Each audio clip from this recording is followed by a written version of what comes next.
नमस्कार, आप देख रहे हैं लोकतंत्र। मैं हूं आपके साथ अक्षय। समाजवादी पार्टी में क्या फिर हड़कंप मचने जा रहा है? ये सवाल उठा है अमर सिंह को समाजवादी पार्टी का राष्ट्रीय महासचिव नियुक्त किए जाने के बाद। सपा प्रमुख मुलायम सिंह यादव ने अमर सिंह की नियुक्ति का पत्र अपनी कलम से लिखकर जारी किया। सब जानते हैं कि अमर सिंह को मुख्यमंत्री अखिलेश यादव और पार्टी के महासचिव रामगोपाल बाहरी करार दे चुके हैं। दोनों ने अमर सिंह पर बिना नाम लिए निशाना साधते हुए यहां तक कहा था कि अखिलेश और शिवपाल के बीच तकरार अमर सिंह के चलते हुई। मंगलवार को यूपी कैबिनेट की बैठक के बाद अखिलेश, शिवपाल और आजम खान एक साथ दिखे थे, जिसके बाद लगने लगा था कि समाजवादी पार्टी में हालात अब दुरुस्त हो गए। लेकिन उसके बाद अमर सिंह को महासचिव बनाने का फैसला एक नए संकेत छोड़ गया। सवाल है, क्या महासचिव बनने के बाद अमर सिंह पार्टी में फिर नया गुल खिलाना शुरू कर देंगे? क्या सपा में अमर की एंट्री से अखिलेश, रामगोपाल और आजम खान की तिकड़ी दरकिनार हो जाएगी? लोकतंत्र में आज हम ये जानने की कोशिश करेंगे कि क्या किसी बड़े दबाव में अमर सिंह को राष्ट्रीय महासचिव बनाने का ये फैसला किया गया, क्योंकि इस सिलसिले में चिट्ठी सपा प्रमुख ने खुद अपनी हैंडराइटिंग के जरिए लिखी। चिट्ठी जल्दबाजी में लिखी लग रही है, जिसमें कई अशुद्धियां।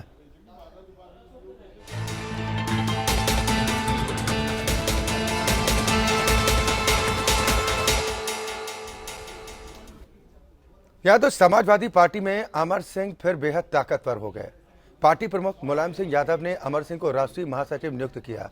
सवाल उठ रहे हैं कि क्या अखिलेश यादव, रामगोपाल यादव और आजम खान अब पार्टी में किनारे लग जाएंगे और सपा के फैसले अमर सिंह के इशारे पर होंगे? चाचा, भतीजा और आजम खान के साथ साथ की तस्वीरों से यूं ही ऐसा लगने लगा कि समाजवादी पार्टी में अब सब कुछ ठीक ठाक हो गया है कि अचानक समाजवादी पार्टी की साइकिल ने एक नई दिशा ले ली। अमर सिंह को समाजवादी पार्टी प्रमुख मुलायम सिंह यादव ने बड़ी जिम्मेदारी देते हुए पार्टी का राष्ट्रीय महासचिव बना दिया है। यानी मुलायम ने उस चेहरे को अपनी कलम से पार्टी में ऊंचा ओहदा दिया, जिन्हें बेटे अखिलेश और भाई रामगोपाल खुलेआम बाहरी करार दे चुके हैं। नेताजी की सरलता का ऐसे लोग जिनको पार्टी के हित से कोई जिनका लगाव नहीं, जो पार्टी के इंटरेस्ट से कतई जुड़े नहीं, ऐसे लोग पार्टी का नुकसान कर देते हैं। लोक निर्माण मंत्री जी को भी पता है कि चीफ सेक्रेटरी किसने हटाया और मंत्री कैसे हटे, और घर के बाहर के लोग भी हस्तक्षेप करेंगे तो पार्टी कैसे चलेगी? अमर सिंह को राष्ट्रीय महासचिव बनाने की चिट्ठी खुद ये बता रही है कि नेताजी ने ये फैसला किस आनन फानन में लिया है। चिट्ठी किसी दबाव और बेहद जल्दबाजी में लिखी हुई लग रही है। सूत्रों से जानकारी ये भी मिली है कि अमर सिंह ने फोन पर मुलायम की बात मुकेश अंबानी से करवाई थी, जिसके ठीक बाद अमर सिंह को राष्ट्रीय महासचिव बनाए जाने का फैसला सामने आया। हफ्ते भर के फैमिली ड्रामे के बाद बड़ी मुश्किल से मुलायम परिवार में शिवपाल और अखिलेश के बीच एक फॉर्मूले के साथ समझौता हुआ था। सवाल है, अमर सिंह की एंट्री के बाद अब अखिलेश, रामगोपाल और आजम खान का पार्टी में क्या होगा? Bureau report, APN।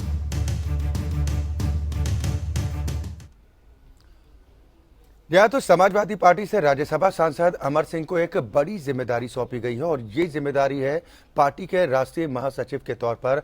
Netaji Mulayam Singh Yadav ने इस बाबत नियुक्ति का आदेश भी जारी कर दिया है। 4 खास मेहमान इस वक्त हमारे साथ जुड़ गए हैं आज की चर्चा में शामिल होने के लिए। सबसे पहले आप सभी दर्शकों की मुलाकात आज के मेहमानों से कराते हैं। मेरे साथ लखनऊ से अमित पुरी जी हैं, आप भारतीय जनता पार्टी के नेता हैं। अमित पुरी जी, बहुत स्वागत है इस चर्चा में शामिल होने के लिए। पंकज त्रिपाठी जी हैं, आप कांग्रेस को रिप्रेजेंट करेंगे, प्रवक्ता हैं यूपी कांग्रेस, बहुत स्वागत है आपका पंकज तिवारी जी। अजय कुमार जी हैं, आप वरिष्ठ पत्रकार हैं, हम उनसे समझने की कोशिश करेंगे कि समाजवादी पार्टी में आखिर चल क्या कुछ रहा है। साथ ही गोविंद पंत राजू जी हमारे साथ जुड़े हैं, आप सलाहकार संपादक हैं APN न्यूज। बहुत स्वागत है आप सभी मेहमानों का इस कार्यक्रम में शामिल होने के लिए। सबसे पहले गोविंद जी, मैं आपके पास ही आना चाहूंगा। हालांकि कुछ ही देर बाद रविदास मेहरोत्रा जी भी हमारे साथ जुड़ेंगे, तब हम उनसे ये जानने की कोशिश करेंगे कि आखिर ये चल क्या कुछ रहा है। आज जो भी स्थिति देखने को मिल रही है, अमर सिंह को जिस तरह से बड़ी जिम्मेदारी सौंपी गई है, क्या आपको लग रहा है कि जो अंतर्कलह थी पार्टी में थम चुकी है पूरी तरह से, या फिर आने वाले वक्त में ये बढ़ सकती है, इस बात के संकेत माना जाए?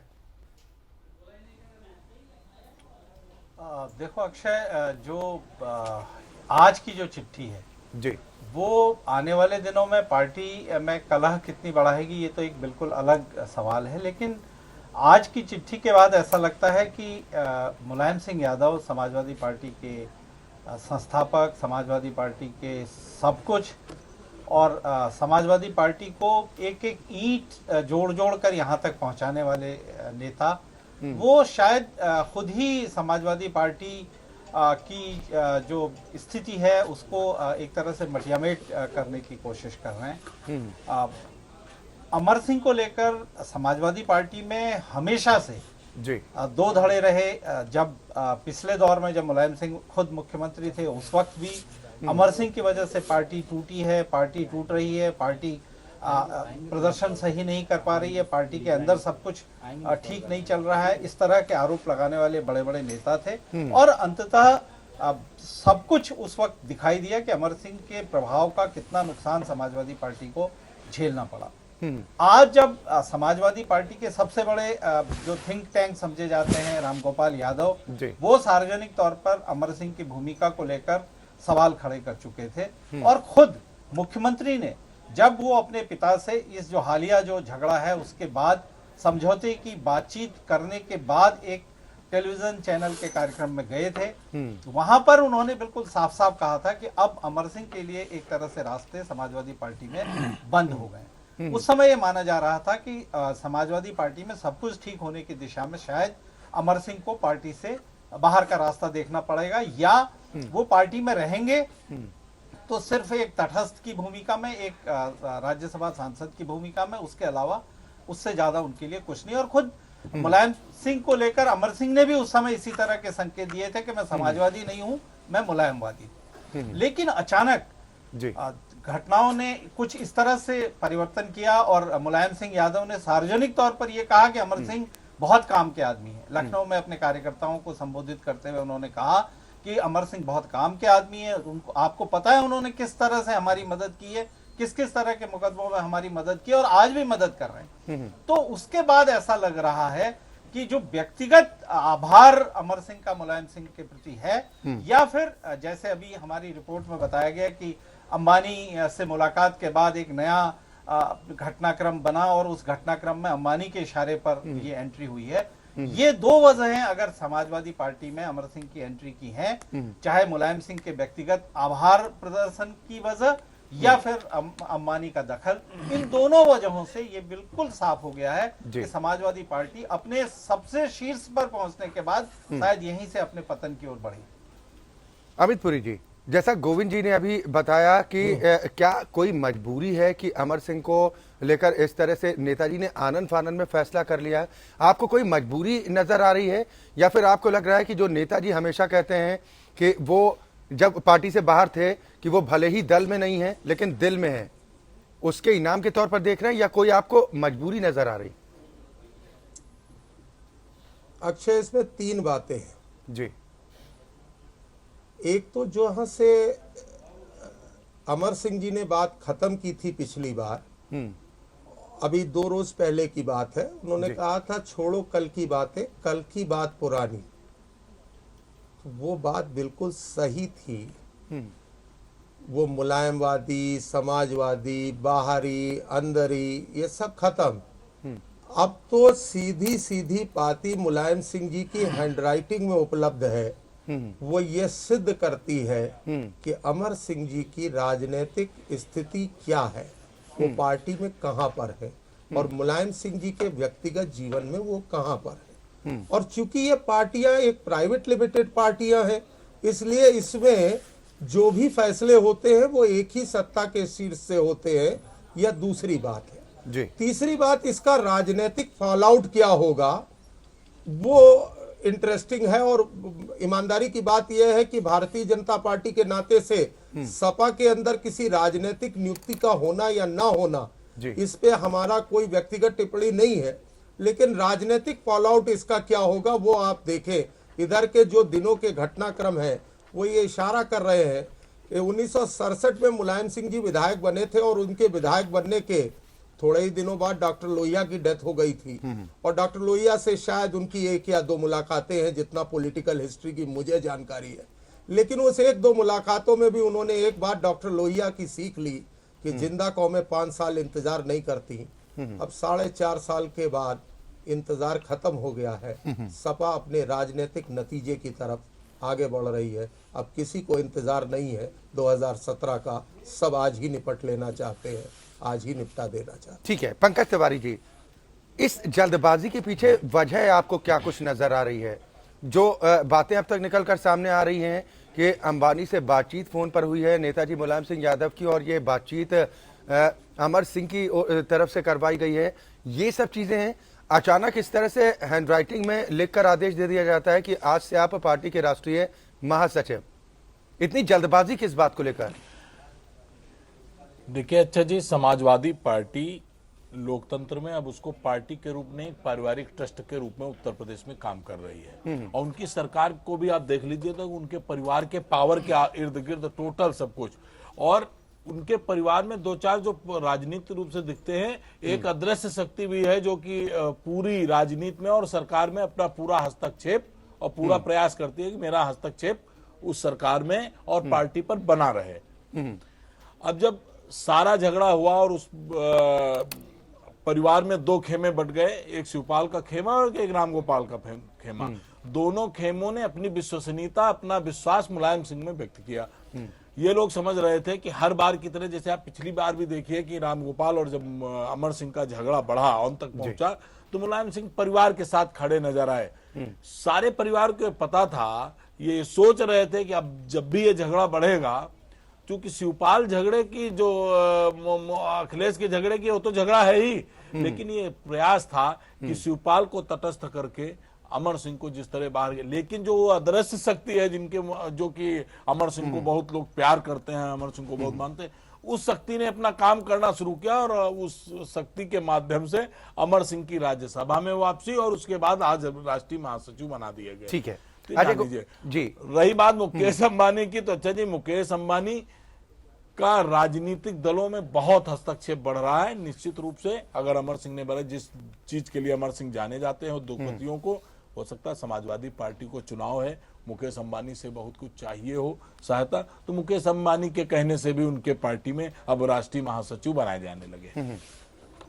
अजय कुमार जी, मुलायम सिंह यादव जिस तरह से सर्जरी कर रहे हैं, इस सर्जरी से समाजवादी पार्टी को लग रहा है कि आपको फायदा होगा या फिर इसका नुकसान भुगतना पड़ सकता है आने वाले चुनाव में? अक्षय जी, बड़ा अच्छा आपने शब्द किया, सर्जरी। आज का लेटर हेड जो है मुलायम सिंह का जी, वो समाजवादी पार्टी के पेट पर नहीं है। वो लेटर जो है वो डॉक्टर मुलायम सिंह यादव, संसदीय दल नेता, संसदीय दल के नाम पर है, मतलब राष्ट्रीय अध्यक्ष की तरफ, और उसमें कहीं राष्ट्रीय अध्यक्ष भी नहीं लिखा, जहां तक मैंने पत्र देखा है। अब आप एक देखिए, वो सर्जरी कर रहे हैं या मृत व्यक्ति जो मृत हो रहा है 1992 में 4 अक्टूबर, अगला 4 अक्टूबर आएगा तो समाजवादी पार्टी अपने 25वें वर्ष में प्रवेश करेगी। 4 अक्टूबर को विषम परिस्थितियों में, जब मंदिर का मुद्दा चल रहा था, मुलायम सिंह यादव ने पार्टी का गठन किया था। चाहे जनेश्वर मिश्र रहे हों, चाहे अपने और बहुत से बेनी प्रसाद वर्मा रहे हों, या अपने सहारनपुर वाले रहे हों, सारे लोगों को मिला करके एक समाजवादी विपरीत परिस्थितियों में गठन किया था, अपना खून पसीना लगाया। आज स्थिति क्या हो गई? आज आप अखिलेश को हर जगह डिमोरलाइज कर रहे हैं, अपने बेटे को। अखिलेश को क्या नहीं आपने कहा? कोई कह रहा है कि मैंने इसे पढ़ाया, कोई कह रहा मैंने इसकी शादी की, यानी वो अनाथ, नेताजी ने उसके लिए कुछ नहीं किया। ये आज कहां परिस्थितियां आ रही हैं? आप एक जगह कहते हैं कि ठीक है बाहरी आदमी नहीं आएगा, बाहरी आदमी के लिए पार्टी में झगड़ा हुआ। अखिलेश का आज भी जो स्थिति है, पिता और माता, वर्तमान माता, एक माता उनकी मालती देवी थी, उनका भी बेचारी का निधन हो गया, वो माता का भी प्यार और स्नेह नहीं पा पाए। मैं कोई अखिलेश की तारीफ में नहीं, लेकिन उसकी कुड़न, जी, उसकी क्या स्थिति होगी आज के समय में, जब एक बात ये तय हो गई कि बाहरी व्यक्ति का बीच में कोई हस्तक्षेप नहीं होगा। अब तो आपने साक्षात बाहरी, और क्यों ला रहे हैं, कोई और कारण नहीं है, कोई वो समाजवादी नहीं है अपने अमर सिंह, वो तो खुले मंच पर कह चुके हैं, व्यक्तिवादी हैं। वो कह चुके हैं, मुझे याद है 1986 में जब वीर बहादुर सिंह यहाँ मुख्यमंत्री थे, ये व्यक्ति जो है जिनका नाम अमर सिंह है, वो हिंडाल्को के लाइजनर थे, और वीर बहादुर सिंह के कमरे के बाहर केवल रमानी पीए के पास बैठे रहते थे, कागज लिए हुए कि साहब ये बिजली का काम है। तो लाइजनर, आज वो मुकेश अंबानी का लाइजनर, आज वो धीरू भाई का रहा है लाइजनर। तो लाइजनर व्यक्ति से पार्टी नहीं चलती। लाइजनर वो किस काम के लिए है? गेस्ट हाउस कांड शुरू होने वाला है जी, वो कहते हैं कि मेरे पास वकीलों की एक बहुत बड़ी टीम है, मैं हर मुकदमा जैसे आय से अधिक संपत्ति में आपको बचा दिया है, बचा देंगे। कमजोर नस मुलायम सिंह यादव की अगर किसी ने पकड़ रखी है तो वो अमर सिंह है। नहीं, क्या अमर सिंह का कहना कि साहब अखिलेश की शादी मैंने कराई, अखिलेश को मैंने पढ़ाया, तो क्या आप मुख्यमंत्री भी अखिलेश को ही ने बनाया?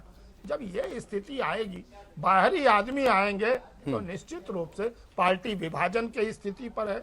हम तो कहते हैं, मेरा तो सुझाव है, अखिलेश इस्तीफा दे दें और नेताजी के सामने हाथ जोड़ लें कि आप मेरे पिता हो, आप मुख्यमंत्री बन जाओ। क्योंकि नेताजी ने अभी कहा कि 2014 का चुनाव अखिलेश के नेतृत्व में प्रदेश में लोकसभा का लड़ा गया और कुल 5 सीटें मिली।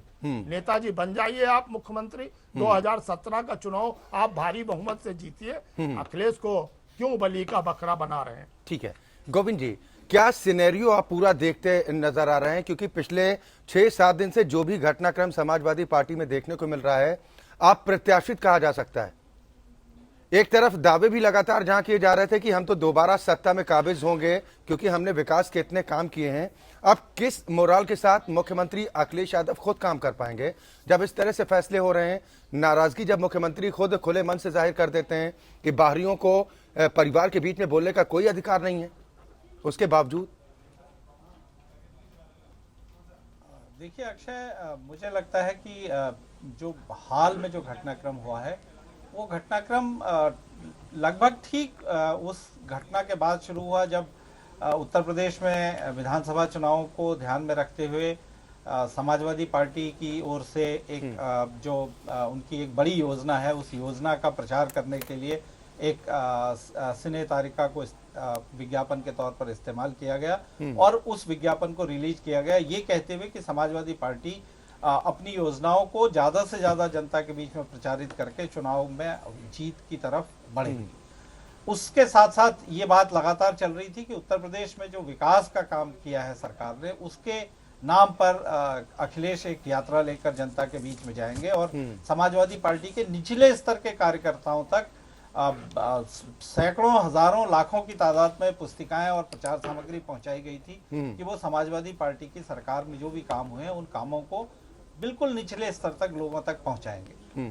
ठीक उस वक्त समाजवादी पार्टी में ये घटनाक्रम शुरू हुआ और जिस तरह से एक के बाद एक घटनाएं हुई, मुझे लगता है कि इसमें एक इतने लंबे वैचारिक रूप से परिपक्व समाजवाद को ढोने वाली जो पार्टी है, उसका व्यक्तिवाद बिल्कुल सड़क पर नंगा हुआ है कि समाजवाद सिर्फ एक नाम का नारा था, समाजवाद सिर्फ एक कहने की बात थी, एक बाहर का आवरण था और अंदर जो कुछ था वो सिर्फ और सिर्फ व्यक्तिवाद था। हर व्यक्ति जो इस विवाद में सामने आया, जिसका कहीं कोई दांव था, ऐसा लग रहा था कि वो सिर्फ और सिर्फ अपने व्यक्तिगत हितों को बचाने की कोशिश कर रहा है। भले ही वो नाम उसके लिए ढाल वो नेताजी के नाम की बनाता रहा हो, हर व्यक्ति ने, हर नेता ने नाम की जो ढाल है वो नेताजी यानी मुलायम सिंह यादव की बनाई, लेकिन जो वस्तु स्थिति थी वो ये थी कि हर व्यक्ति इस जो घटनाक्रम है इसका हर किरदार, चाहे वो अखिलेश यादव हो, चाहे वो शिवपाल यादव हो, चाहे वो रामगोपाल हो, चाहे वो अमर सिंह हो, चाहे वो आजम हो, हर किरदार कोशिश ये कर रहा था कि वो अपने व्यक्तिगत हितों को किसी तरह से संरक्षित करे। न किसी को समाजवाद की चिंता थी, न किसी को पार्टी की चिंता थी। और सबसे दुर्भाग्यपूर्ण स्थिति यह है कि जो समाजवादी पार्टी उत्तर प्रदेश के अगले चुनाव को जीतने का दावा करती हुई दिखाई दे रही थी, उस समाजवादी पार्टी में अचानक एक तरह से एक आत्मघाती प्रयास शुरू हुआ है। और उसके बाद तो ऐसा लगता है कि हर तरफ होड़ मच गई है कि पार्टी कैसे कमजोर हो। लोग व्यक्तिगत निष्ठाओं पर इस्तीफे दे रहे हैं, उसके बाद भयभीत हो रहे हैं कि अगर उन्होंने इस्तीफे दे दिया आगे को ठेकेदारी का क्या होगा, फिर लोग अपना कहां उनको यानी जोड़ना आपको लगता है चाहिए, कि अपने व्यक्तिगत हित साधने की कोशिश की गई है और नेताजी के कांधे पर रखकर बंदूक चलाने की कोशिश की गई है, वो तमाम जो लोग हैं उन्होंने इस्तेमाल किया है, आप ये कहना चाहते हैं।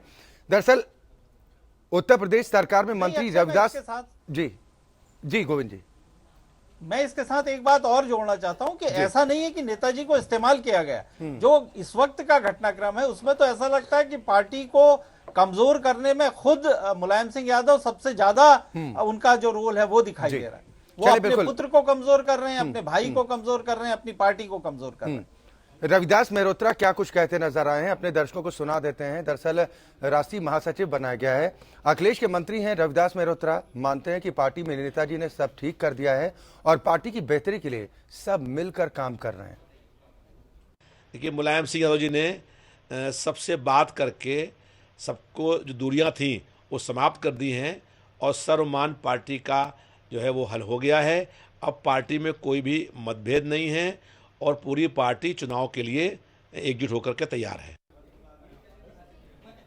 क्या तो रविदास मेहरोत्रा की तरफ से कहा जा रहा है कि माला टूटी नहीं है, इसको पिरोने का कोई प्रयास नहीं है, ये बिल्कुल ठीक है और एकजुटता के साथ हम चुनावी मैदान में ताल ठोकते नजर आएंगे। सभी खास मेहमान बने हुए हैं। अमित पुरी जी, मैं आपके पास आना चाहूंगा। रविदास मेहरोत्रा जी जिस तरीके से दलीलें दे रहे हैं कि हम साथ साथ हैं, हम एकजुटता के साथ चुनावी समर में उतरेंगे, क्या ये एकजुटता बनी रह पाएगी जब शीर्ष नेतृत्व की तरफ इस तरह की स्थितियां बन रही हैं? तो निचले जो कार्यकर्ता हैं, जमीनी स्तर के कार्यकर्ता हैं, उनका मनोबल कैसे बढ़ा रहेगा? अक्षय, देखिए, इसमें तीन बातें फिर आपसे रखना चाहता हूं। ये सपा को क्यों कहना पड़ा कि हम साथ साथ हैं? क्या कहीं ऐसा नारा भी लगा था कि मेरे अंगने में तुम्हारा क्या काम है? और ये क्या कहीं विपक्ष ने लगाया था? ये तो आपके परिवार से ही कहा गया। बच्चन परिवार के बड़े नजदीकी रहे अमर सिंह जी के बारे में, ये समाजवादियों ने ही कहा कि मेरे अंगने में तुम्हारा क्या काम है। तो ये हम साथ साथ की प्रोडक्शन की शूटिंग करने की नौबत क्यों आई? ये तो आप ही ने कहा ना जी। पहली बात। दूसरी बात, इसके नतीजे क्या हैं? क्योंकि बेसिक बात है नतीजे। मैं दो राजनीतिक घटनाएं आपसे बांटना चाहता हूं। 1977 में इंदिरा गांधी की इमरजेंसी के बाद जो सरकार बनी वो बड़े कद और बड़े नाम वाले चेहरों की सरकार थी और सरकार ने काम भी बहुत अच्छे किए। लेकिन सरकार के आपसी मतभेद इस सीमा तक पहुंचे कि बड़े कद और बड़े नाम वाली सरकार 1980 में जिस जनता ने इंदिरा गांधी को वापस लौटाया, उसी ने 1977 में उन्हें बाहर का रास्ता दिखाया था। यह मतभेदों की पहले ही उदाहरण है। और दूसरा उदाहरण आपको गिना दूं, इसके लिए कांग्रेस के मित्र नाराज नहीं होंगे, मैं प्रक्रांतर से संदर्भ ले रहा हूं। जिस दिन मनमोहन सिंह जी दिल्ली के बाहर थे विदेश में, तो कॉन्स्टिट्यूशन क्लब के अंदर एक नौजवान अचानक आया और उसने बाहों को समेटने के बाद एक कागज को, जो मनमोहन सिंह जी का रेजोल्यूशन था संसद में रखने का, कैबिनेट का डिसीजन था, उसे फाड़ कर फेंक दिया। वो कागज का टुकड़ा जिस दिन फटा और प्रधानमंत्री विदेश में थे, उसी दिन 2014 की इबारत लिख दी गई और यह तय हो गया कि 2014 में क्या होना है। और आज जब ये मुलायम सिंह जी ने कहा कि अखिलेश की हैसियत क्या है, मैं बाकी बयानों पे नहीं जा रहा जी, उसी दिन ये तय हो गया कि अब पार्टी में आगे क्या होगा और क्या नहीं होगा। शेष इस प्रदेश का मतदाता, यहाँ की जनता प्रबुद्ध है, ठीक है, वो जानती है। जब पार्टी का राष्ट्रीय अध्यक्ष पंकज तिवारी जी, जैसा भी गोविंद जी ने भी कहा वो सब जानते हैं कि यहाँ पर अगर देखा जाए तो बड़ी चूक नेताजी से हुई है। क्या आप लोग मान रहे हैं कि जो तमाम परिस्थितियां बन रही हैं, क्या उसमें नेताजी के भी कुछ गलत फैसले शामिल हैं, जैसे पार्टी को उनकी नुकसान होगा? हालांकि ये उनकी अपनी पार्टी का मसला है। जिस तरह का नेताजी ने इधर लखनऊ आकर 2-4 दिन में निर्णय लिए, वो सपा के लिए निश्चित रूप से अच्छा जी आत्मघाती कदम होंगे। जिस चेहरे के साथ वो चुनाव लड़ने का दम्भ भर रही थी समाजवादी पार्टी का, अखिलेश का चेहरा बेदाग चेहरा, उनके ऊपर भ्रष्टाचार का कोई आरोप नहीं है, और उन्होंने जब भ्रष्टाचार के आरोपी मंत्रियों को बर्खास्त किया और नेताजी ने आने के बाद उन भ्रष्टाचारी मंत्रियों को वापसी की बात, और उसके बाद जिस तरह से अखिलेश के लिए वक्तव्य उन्होंने दिया कि जब समाजवादी पार्टी जब बन रही थी तो अखिलेश स्कूल जा रहे थे, तो जनता में पूछना चाहती कि अगर अखिलेश इतना परिपक्व थे और उनसे सीनियर लोग मौजूद थे तो 2014 में उनको कमान, 2012 में उनको कमान क्यों दी? ये मुलायम सिंह का या तो तब का फैसला गलत है या अखिलेश के विषय में आज का उनका फैसला गलत है। इस तरह मुलायम सिंह के जो भी ये निर्णय हैं ये सपा के लिए आत्मघाती हैं, और 2017 आते सपा टूट भी सकती है, और नहीं तो जनता जो है अच्छा जी 2017 में मुलायम सिंह के इन ठीक है, उसके लिए अभी थोड़ा इंतजार करना होगा, कम से कम 4-5 महीने का वक्त अभी भी बाकी है। एक कमेंट इस पर अजय कुमार जी मैं आपका चाहूंगा, क्या समाजवादी पार्टी में एक बार फिर हड़कंप मचने जा रहा है? निश्चित रूप से अक्षय, हड़कंप मचने जा रहा है, नहीं हड़कंप मच चुका है। आप देखिए, आपने एक टीपू को ये कह करके कि हमारा टीपू है, 4 साल 4.5 साल तक उसको आप कोई सत्ता नहीं दी, चाहे मुख्यमंत्री कार्यालय में पंचम तल पर कोई फाइल स्वीकृत करने के लिए हो, उसके हाथ में अधिकार नहीं था, कौन स्वीकृत करती थी ये सब जानता है। चाहे गायत्री प्रजापति को रखने का सवाल हो, कितनी बदनामी हुई और किसका संचालन 5VD से 5 विक्रमादित्य मार्ग से साष्टांग दंडवत करके शास्त्रीय मंत्र पूरे देश में प्रदेश में जपा जा रहा था, सब जानते हैं। आखिर वो बदनामी किसके सर जा रही थी जब, लेकिन टीपू से एक दिन वो सुल्तान बनने की हैसियत में आ गए, उन्होंने अपने चाचा के विभाग छीन लिए, उस दिन कहा अरे अब ये सुल्तान बन जाएगा, इसको सुल्तान नहीं बनने देना, और उसी दिन से ये सारी चालें पहले से चली जा रही थी। अखिलेश ने अभी पिछले अगस्त में मुझे याद है 22 अगस्त को विधानसभा में अनुपूरक अनुदान पेश करते हुए ये कहा था सदन के अंदर कि मैं ही 2017 में अगला बजट पेश करूंगा। यानी ये निश्चित था कि 2017 का चुनाव अखिलेश के और विकास के चेहरे पर लड़ा जाएगा। अब क्या अखिलेश कह सकेंगे कि 2017 में मैं ही बजट पेश करूंगा? अब तो एक और दावेदार हो गए, वो कह रहे हैं कि अब चुनाव होगा 2017 को, विधायक जिसको चाहेंगे वो चुनेगा।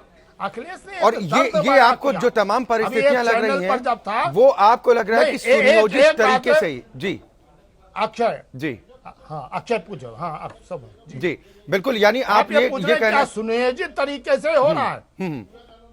चले बिल्कुल, यानी कि ये सब सोची समझी पे आ रहा हूं। रणनीति है, एक रणनीति के तहत इस तरह की स्थितियां बन रही हैं। आप सभी खास मेहमान हमारे साथ बने रहिए, एक ब्रेक के लिए यहाँ पर रुक रहे हैं।